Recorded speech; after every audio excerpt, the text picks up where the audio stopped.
जोत जवानी ऐं जिंद जान सोहणे नबी अता क्या कुर्बान बार बचा ऐं सजो खानदान सोहणे नबी अता क्या कुर्बान बार बचा ऐं सजो खानदान सोहणे नबी अता क्या कुर्बान महबूबन जी इज्जत तामा घोरिया पंहिंजी हयाती बाबो अमड़े ऐं भाउर भेनर घोरिया घर जा भाती महबूबन जे इज्जत तामा घोरिया पंहिंजी हयाती बाबो अमड़े ऐं भाउर भेनर घोरिया घर जा भाती नंढड़ा वॾड़ा पोढ़ा जवान सोहणे नबी अता क्या कुर्बान नंढड़ा वॾड़ा पोढ़ा जवान सोहणे नबी अता क्या कुर्बान भागन में आभूरल मिलियो रहमत वारो नबी आ सदके थिया मां सोहणे नबी अता साह खां प्यारो नबी आ सदके थिया मां सोहणे नबी अता साह खां प्यारो नबी आ सदके कयां मां सारो जहान बार बचा ऐं सजो खानदान जोत जवानी ऐं जिंद जान सोहणे नबी अता क्या कुर्बान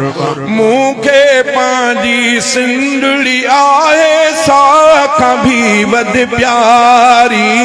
सोहणे नबीअ जे शहर मथा मां घोरिया सिंधड़ी सारी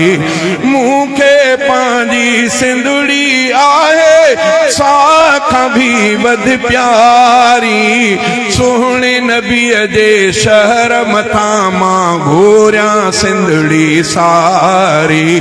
सिंध त छा पर पूरो पाकिस्तान सोहणे नबी अता क्या कुर्बान सिंध त छा पर पूरो पाकिस्तान सोहणे नबी अता क्या कुर्बान बार बचा ऐं सजो खानदान सोहणे नबी अता क्या कुर्बान सोहणे नबी अता सदके थींदा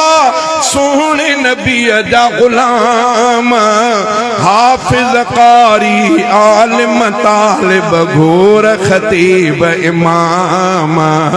सोहणे नबी अता सदके थींदा सोहणे नबीअ जा गुलाम हाफिज़ कारी आलिम तालिब घोर खतीब इमाम लेखक शायर ऐं नात ख़्वान सोहणे नबी अता क्या कुर्बान बार बचा ऐं सजो खानदान सोहणे नबी अता क्या कुर्बान मौत सजण जे महबत में महमूदत मूंखे कबूला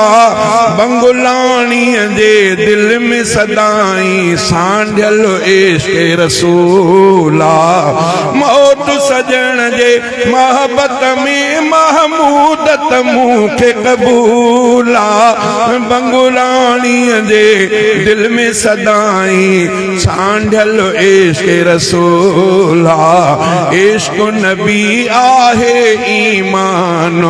सोहणे नबी अता थिया कुर्बान बार बचा ऐं सजो खानदान सोहणे नबी अता क्या कुर्बान